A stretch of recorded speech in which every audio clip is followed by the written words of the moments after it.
here's the truth, man. What you have to do is you have to build a really great company, right? And that's it. That's the only job you have.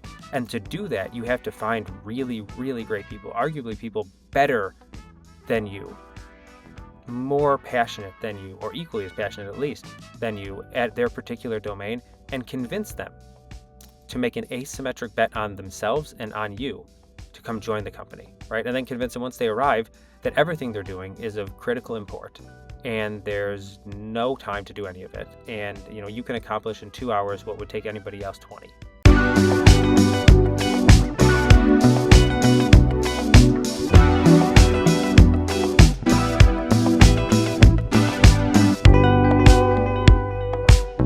Hi everyone, thank you for joining me. I'm Ryan Falvey and welcome back to the Restive Perspective. My guest today is Dominic Vitucci. He's the founder and CEO of Onshore, one of the most exciting companies in the Restive portfolio. We were an early investor in this company, investing in him back during the YC days, back in I think 2023 was our first investment. That's right. And have continued to build on that position since then. But one of the things that makes Onshore so interesting is this is a perfect example of a company that's leveraging AI to really rethink an entire industry. And I think what's so interesting about this one is this is an incredibly boring industry. It's an industry that most people don't know exists. It's the R&D tax credit industry.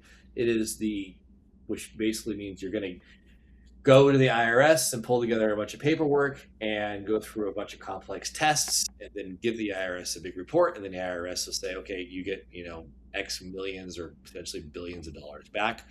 It's complicated. Historically, it's a process that takes upwards of a year for companies to go through. And Dominic and the team at Onshore has compressed this down, leveraging AI to under a month. In some cases, much faster. It's an industry that typically was quite expensive. Many of the existing players would charge 20% of the tax savings to this. So you could be on the hook for bills to your audit accountants and tax preparers of millions or tens of millions of dollars. Onshore does this for a fraction of that price. So it's a perfect example of how AI is coming into a legacy industry and offering a product that's cheaper and faster and better. And so because of that, I wanted to bring Dominic on today to share more about his experience. So Dominic, thank you for joining us. Yeah, excited to be here, Ryan. Lots to talk about. AI services, all the things. And so did I get like that high level kind of correct and like kind of what you do and kind of how this works? Yeah, I mean, you pretty much nailed it. The only caveat that I would have, it's oftentimes it's quite a bit more than 20% if you're working with a legacy provider, right? If you're doing it old school, it could be 30%, could be even 35% we're seeing these days because they're saying, they got consultants, I'll tell you, man, they're saying, we have to do more work. The IRS is demanding more scrutiny, so you have to pay us more money. And for us, it's AI, it's technology, it's, the marginal unit of effort is not equal to the unit of cost. So give us a sense of the scale of this industry. Like how many billions of dollars are tax preparers and consultants making in helping companies apply for this particular credit, just the R&D credit? Yeah. If we're just talking R&D tax credit, right, you're looking at professional fees in the United States alone in the many billions, if not tens of billions of dollars, right? And so that means that, American companies are getting $40 billion plus in incentive, but these providers are taking, 6, 7, 8, 10, 12 in some cases billions of dollars worth of their fees, which, hey, the company still comes out on top, but a little bit less so than they might like. When did you really realize that this was an opportunity? Before this, and this is kind of a while ago now, I used to work at a big giant accounting firm called Grant Thornton, right? And so I was there for quite a few years doing this work as a consultant, right? So my job was to, show up at a company, sit down with their team, talk them through the rules and learn about their business and find a way to compute these credits for them and allegedly substantiate those credits for them. And so I did that for a long time and pandemic hit, 6 years ago now, geez, and travel kind of stopped and the firm was undergoing a bunch of changes and everything. And I just spent so long doing this as a professional service, as a consultant, Mm-hmm. and I have a background in computer science. And so I had this hinting suspicion that perhaps what I was doing was automatable, even at the time in 2020, right? And so I decided, during the pandemic when everybody was kind of locked inside and couldn't go away anywhere or do anything, to just kind of take a chance there. Left Grant Thornton and struck out on my own with the premise of certainly I can just build something to automate my old job.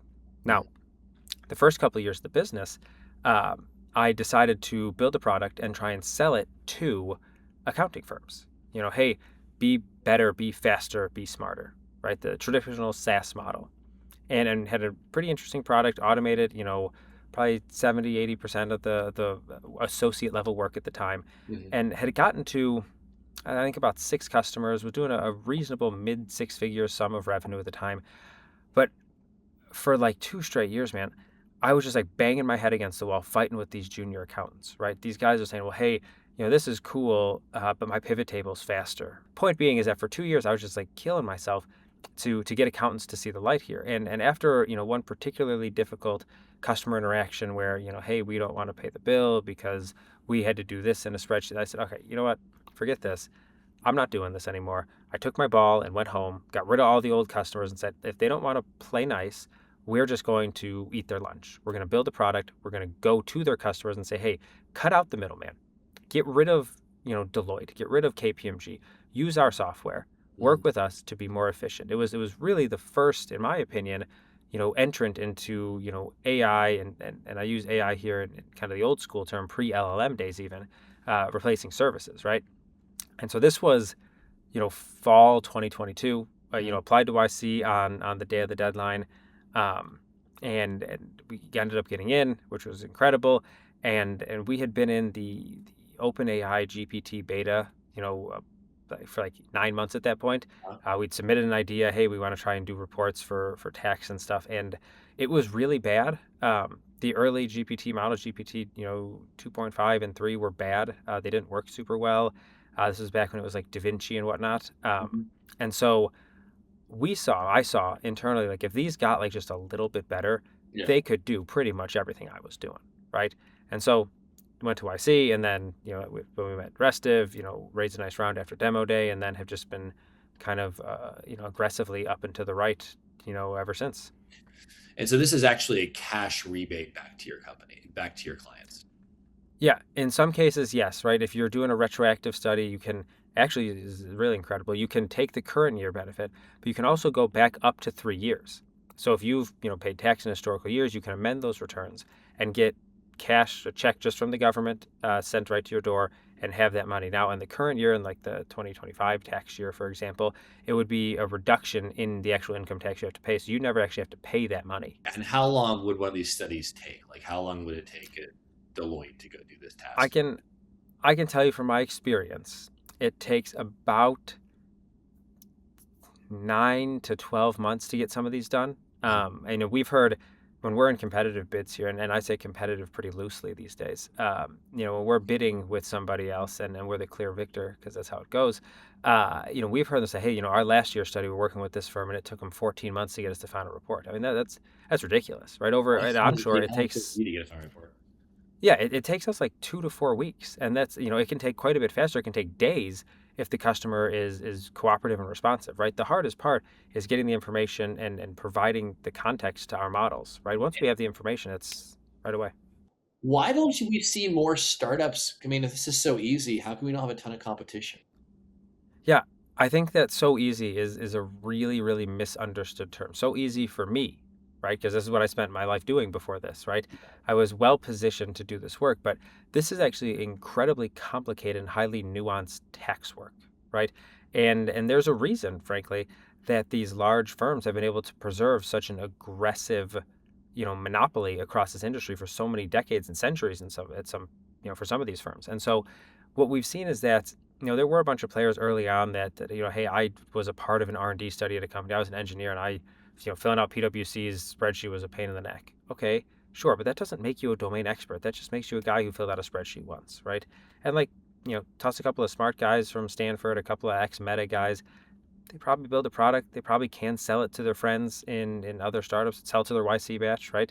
But the reality is to get into these competitive deals, and I use competitive now in the true sense, Yeah. with big four firms, with top 10 firms, top 20 firms, when you're dealing with tax expertise, you're dealing with long-term relationships. We're dealing with selling to the office of the CFO, somebody who doesn't know what the hell GPT is or who Claude is, kind of thing, Yeah. right? You're selling to somebody who needs a business outcome. It's a completely different game, and so you need to be technically excellent, and you need to be technically excellent when it comes to the accounting piece, which we are on both fronts. So going back to like the YC days, I remember when we invested. We invested a couple months. It's probably about March of 2023. Yeah. Is your kind of around demo day. You were already doing a couple $1 million in revenue. Yeah, when you guys invested, in prep for this discussion, I looked it up. When you guys invested, we were doing like 1.2, right? Uh, Like right on the precipice, 1.2, 1.3 maybe. And, you know, we were seeing a lot of really early signs of like market acceptance. Hey, this is interesting. We had a lot of folks who, we had interacted with tangentially or whatever, and they accepted it as, hey, yeah, we'll give this a shot, right? That was the party line back then. We're not sure, we'll give it a try. And now, the try period's over. People see us as a real competitor, as a real, really the only alternative to the status quo way of doing this. but I mean, it's kind of shocking. It's not common to be investing in like. I don't think we've made never investments in YC companies. I don't think we have another one that was doing. I mean, any revenue. I'd go so far to say. I mean, there's probably a little bit here and there, but like having that much is really is pretty extreme. Yeah.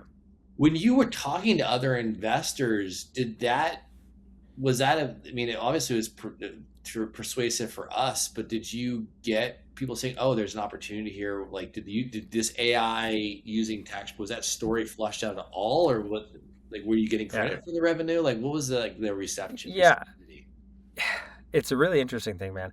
And I'm laughing because if you look at the cap table now, you'll see a real interesting group of folks who you can draw a common thread between very quickly. People who got it right away and understood, were able to see the kind of forest through the trees, could see around the corner of what was coming.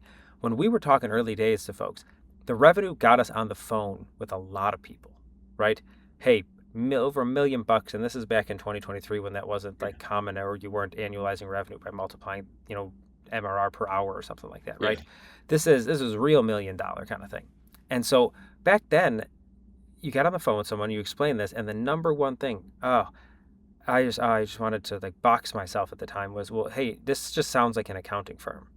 Like, are you just going to be an accounting firm with accounting firm margins? And we're like, well, no, we have we can show you the margins. Like, well, isn't that going to slip when you need more experts? And it's like, that's the point. We won't need more experts. And so at the time, we were just like fighting this uphill battle of, yes, AI will come for services. And this was at a time, this was, before Legora, this was before Harvey, this was before all these other companies had shown that AI can disrupt services in a meaningful way. And so we were just kind of early to that party, and it was not as easy as it should Yeah. have been to raise those first couple of rounds, in my opinion. Tell me about the interplay. This has been 2023. Obviously, there's a lot was happening with AI in that period, and certainly, I think really the end of that year, you saw a really explosion. What was what was the impact as you saw new models roll out on your own product and kind of the revenue, or was there like were you Yeah. seeing real benefits to it early on? Yeah, I mean, we were using these models kind of, it started out with using a lot of the foundation models, and we started getting into a lot of fine tuning, and then, a lot of, training our own stuff with the open source.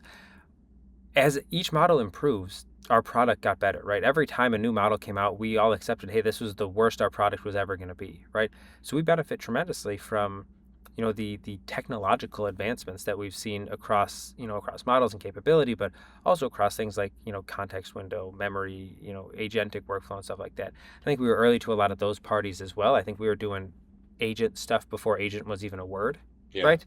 And so we've been very fortunate to benefit from, and in some cases be a little bit ahead of the curve on what's kind of hot out in tech today.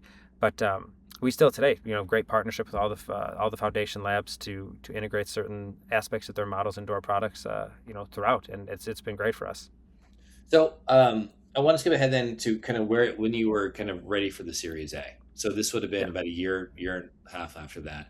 Where were you as yeah, far as revenue when you kind of realized that it was time to go raise my round? yeah. So when we were doing the Series A, probably like probably around 4 million and change at that point, right? Coming up on a nice inflection point through 23, we had grown, gotten to finished the year off around 2 million, I think. Had gotten to a point where we were pretty confident in the product market fit that we had, and then we started to realize it really was a GTM scale Mhm. adventure, right? So hey, we have a good product, right? That would later go on to become a great product like we have now. But we really started to figure out, hey, the product is good.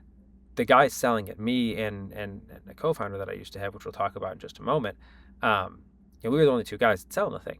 And so pretty quickly we're like, hey, we gotta find people who know what they're doing here. Like we hobbled through a few million bucks of founder-led sales on the back of a great product, but we really want to get this to market. We gotta make a change. So we went out and hired a really capable, and at the time this was a huge bet, a really capable VP of sales from that came from a competitor, and she was great and is great. She's still here to this day and has led truly a transformational sales effort. I can't give credit to her and her team enough, but she came over and said, "Hey, listen, I got a couple of folks I'd like to recruit too." And so we took this like massive bet that was really popular with our investors at the time Mhm. because they could see what we could see, but I think would have been really unpopular with some of the other folks we had talked to and either didn't take money from or that had passed on us because it was a little bit antithetical to the way that people think companies should be built. Yeah. And maybe that's changing, maybe it's not, but um, had gotten to that kind of revenue, had gotten the kind of scale, saw some nice indicators of product market fit,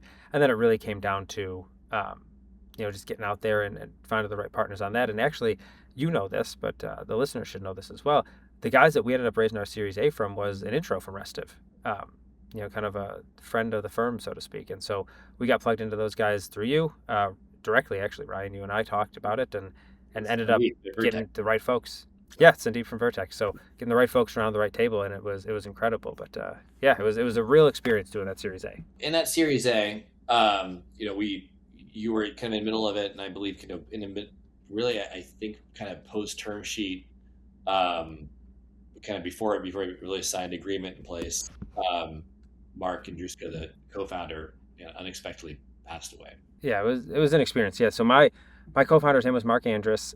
He was actually my boss's boss at Grant Thornton. He was the leader of the Grant Thornton credits and incentives practice like nationally for a lot of years. Him and I met when I was at Grant Thornton, and we worked together in like kind of that capacity to say, hey, listen, we've been good friends, and hey, he had a lot of belief in me and a lot of belief in what we were doing. So when I left the firm, I called him up and said, hey, listen, man, you should leave Grant Thornton. You should just, kind of blow up your life and leave the firm and come work with me and be my co-founder at the startup. And we had a tremendous relationship. One of my, truly one of my closest friends. And unfortunately and very unexpectedly, he passed away on the day before we were actually supposed to sign our final Series A document. So we'd signed the term sheet.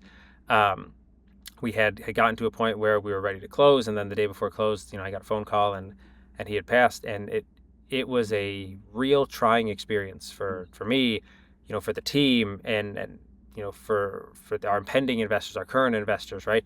It took a lot of backbone, I think, at that point to really to stand up and say, hey, we believe in this business, we believe in Dominic and the team that we've assembled, and I'm optimistic it's paid off. Hey, how was? I mean, I know that it's kind of a stupid question, but like, I mean, how was it on like that? I mean, like having something so shocking happen. I mean, obviously, it's a co-founder, it's a friend, Yeah. um, and then you have a team of people who are probably uncertain around what's going forward. Like, how do you just kind of manage that, kind of keeping everything in? Yeah. Yeah, man, it was interesting. Um, I think there's a couple of things, right? Uh, you know, when this happened, I was shocked personally, obviously, and very saddened personally. 'Cause lost a friend, lost a co-founder, somebody that, we lived together when we were in the YC batch, so really, unique relationship we'd had. Um, and so that was shocking in of itself, right? And then figuring out, hey, is the business, and to Mark's credit, he was always incredible in his ability to extend his professional expertise on what he knew and be very cognizant of what he didn't, right? And what he didn't know was how to start a startup and how to run a startup. I mean, And at the time, I didn't really either, and I'm still learning today. But he was always very deferential that I was the CEO and I was the one captaining the ship, and he was here as somebody who would support that. I remember once we were in NYC, and he told me that we were talking about what it would be like if this company hit, and we had this incredible legacy. And he was an older gentleman than me. He was 58 when he passed, and he told me, he said, if what people remember me for is being part of your story, that's enough, right? And so that to me, that's a motivating factor to think, well, hey, we have to do this for him, have to do this for me, have to do this for the team. And I remember calling the team on the Monday after he passed and just telling everybody. There was one woman, and I think this tells you all you need to know about our culture here. I picked up the phone and said, "Hey, listen, I have some tough news." And she goes, I've been working my hardest. I think I'm performing well. I said, "No, it's not that. Mark passed," and I explained it to her, and she said, "I'm not going to lie to you. I wish it was the first thing. I wish I was just getting fired instead." And that to me tells me that we had the right people here at the right time. And so a lot of it was just an incredible sense of duty to the people we had assembled and to the idea that we had come up with and drawn so many customers to. And frankly, a lot of it was just unearned and unfettered confidence in that, if I couldn't do it, who else, right? If not me, then who? And if not now, then when, kind of thing. And it said, hey, listen, the only thing that would be disrespectful to everybody involved, investors, to Mark, to his legacy, to our people, would be to stop trying, giving it everything. So that's what we've done for the past. And it'll be 2 years now in a couple of months, and I'm optimistic that we've done an abundance of good by these people, and we'll continue to do so. What do you think? How has it changed you as a leader, like CEO? Yeah, I think that you know I think it stripped a lot of pretense away from what you want to do as a startup founder, right?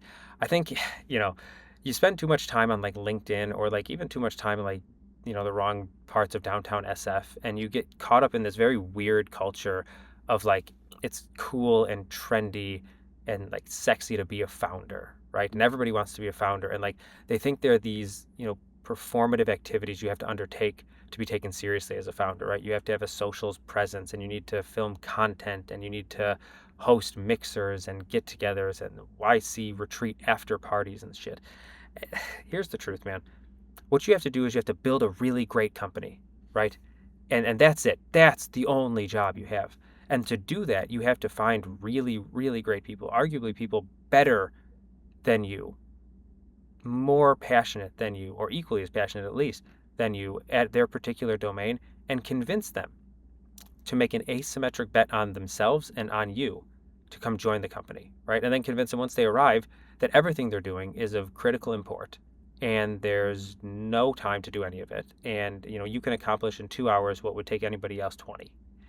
And that's kind of what that taught me, is that hey, listen, being a founder is a unique perspective. I don't think it's for everybody. I think that it takes a certain type of resolve, so to speak. I think it takes a certain type of metal to get the job done. But at the end of the day, it really is just about the people you're working with, man. I tell people to this day, people ask me all the time, hey, where do you want to take this company? And I have a lot of huge dreams for this. I think that we have the most incredible trajectory that any startup could have at this point. But the number one thing that I want to keep doing is I want to keep building cool stuff with my friends. That's what I've been doing for 3 years. That's what I do for the next three. That's what I do for the three after that, right? And if you get that fortunate, you know, don't jerk around. Paint your office your brand colors. None of that matters, man. Nobody cares, right? That's what it all taught me. Is that the only thing that matters is what you build, the company you build, customers you serve. Pivoting a little bit Yep. to now, like, where is the company now? Like, to the extent, like, how, Yeah. what's it? Do you feel comfortable? Like, what's the revenue look like? How's the growth been? How big is the team? Yeah, I mean, team now is about 60, right? Growth has been tremendous. We're coming off of our third 4x year in a row. So we have since 23, we've 4x revenue every time. We're going here into 26, um, with that same goal in mind. Very optimistic that by the end of this year we should be at about $100 million of revenue. Um, we've been very fortunate to expand into a tremendous number of verticals. We've been fortunate to expand into new products. We have, um, some of the most capable leadership people on staff that I've ever met, some of the most capable, sales folks, engineers, customer people, people who are really passionate about this work. And so, you know, we are, we always joke internally that we're just on like the golden path of startups, right? And for a lot of people that work here, this is like their first startup. Mm. And so, we have to remind everyone, like, oh, this is the edge case. This is the outlier. This is not what it's like to go work at a startup. It's like, oh yeah, you start a startup, then you raise a seed round, you go to YC, and you raise a seed round, then you quad revenue and you raise an A, and then you quad revenue again, and you raise a B, and you make a cool 100 million, you're good. And so, I'd like that to be the case for every Yeah. startup I'm Great. involved It's a in. great path. Yeah. Yeah, right. If the powers that be are listening, Keep doing please, it. by all Keep doing means. that. But Four, four, yeah, four, four. that's hey, that's the plan. Why?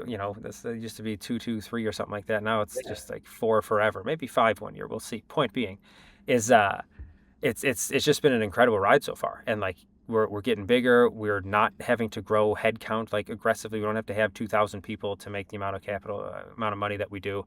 AI is a big driver of that, and passion's a big driver of that. We haven't really lost anybody voluntarily over here quite Yeah. yet, right? We haven't had people say, "Hey, I don't want to work here anymore." Um, Unfortunately, we've had to make a couple of changes on the staff because of performance. But the reality is that you know people don't show up here and walk away. They don't go job hopping to the next hot startup. They stay here, they stay put, and they do the good work. How many things like R&D tax credits exist in the tax code? Yeah, I mean, there's hundreds of them, right? Hundreds of things like the R&D tax credits exist in the tax code, and the tax code is the most interesting part of what's next, right? We have this thesis over here that by owning the credits and incentive narrative as strongly as we have, right, by integrating with these systems, we have the unique right to win when it comes to tax compliance overall, right? The preparation of corporate and partnership and these big giant tax returns, right? The amendments of some of these returns, right? The advisory and consultative services that are offered with these tax compliance matters. And so for us, how big does this get? It's the question really is, how big are we allowing it to get, right? I mean, there's hundreds of billions of dollars spent every year on tax consulting, whether that's R&D tax credits, whether that's transfer pricing, whether that's, hey, prepare my 1120 form, right? And so for onshore, I firmly believe that the companies that we compete against, the big four, the accounting firms, they have no right to exist anymore, right? If they want to be slow adopters of AI, slow implementers of technology, despite what their marketing efforts might want to tell you, I can tell you, they are very slow. If they want to drag their feet on this one, I am not necessarily of the mindset that that should be allowed. And I would be very happy to be the precipitating factor in the entire industry's restructuring. I mean, that's quite a gauntlet to throw down on what is a multi-hundred-billion-dollar industry. I mean, I guess like two part question. One is like, one is a competitive question of whether that's a good idea, because these are big firms that have a lot of resources, and why can't they build it? Why won't they do it?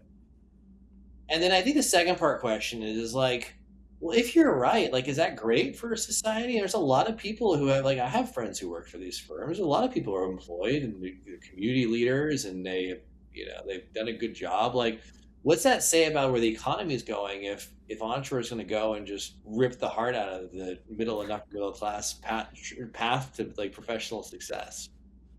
Yeah. So on the throwing of the gauntlet and is it smart? I postulate my earlier comment of if not us, then who, Mm. right?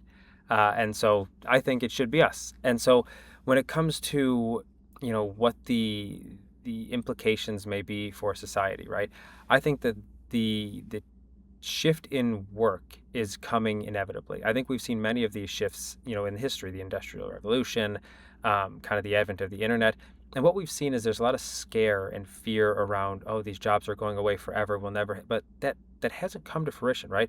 Jobs have changed and jobs have been lost, but new industries have been created, and kind of the wheel turns in that sense. And I believe very strongly that the same thing will happen here, right? Do I think that, onshore is going to, take Deloitte out back old Yeller style tomorrow? Probably not, right? Do I think that it's possible in some, non-insignificant amount of time in the future? Yeah, sure. But do I think that the professionals at Deloitte might have a place at onshore? Yeah, maybe. Do I think that they might have a place advising in other capacities? Certainly, right? What I'm pitching is an elimination or at the very least a reduction of the low value, non mission critical tasks that you're paying hundreds of millions of dollars for, these junior level and mid level accountants to do, right? Yeah. It's the same way that, it's not like Intuit has put all individual CPAs out of business for personal tax, right? And so I think there's a bit of a scare tactic, which may or may not be perpetuated by some of these big firms who don't have an incentive to innovate. And so to answer that question, right, why wouldn't they do it? Deloitte has functionally unlimited money, and you are correct in that regard. Um, there's no motivation to, Yeah. because a lot of these companies bill hourly rates and they charge their partners out at thousands of dollars an hour. And as soon as you say, hey, well, actually, AI can do these things, well, then they start to wonder, well, hey, how come last year I paid for your associate, $500 an hour to sit in my conference room? Oh, well, last year we didn't know this. Is that quite true, right? And so it's antithetical, right? These guys are compensated to look smart and seem busy. It's a similar situation you have to kind of SaaS apocalypse right now. Like businesses get to a scale where the innovator's dilemma kind of affects everybody. Like there's no Right. real shortage of it. You get to a certain scale, like we're making a bunch of money. We need to make more money. And so you very rarely you're like, oh, we should make less money. Like we should Right. cut our costs and make less money because there's this competitive threat. Like generally you continue to kind of drive towards these bigger and bigger contracts to like the where you get more and more revenue to kind of support. And that's only magnified by the structure of many of these competitors, this partnership structure where you have, senior partners who have, thousands of voting units, and they don't want to necessarily rock the boat because it might impact their pension Yeah, or their potential PE buyout one day. We're in this perfect storm of these businesses are both underperformant and poorly organized. yeah. And so, happy to capitalize on that.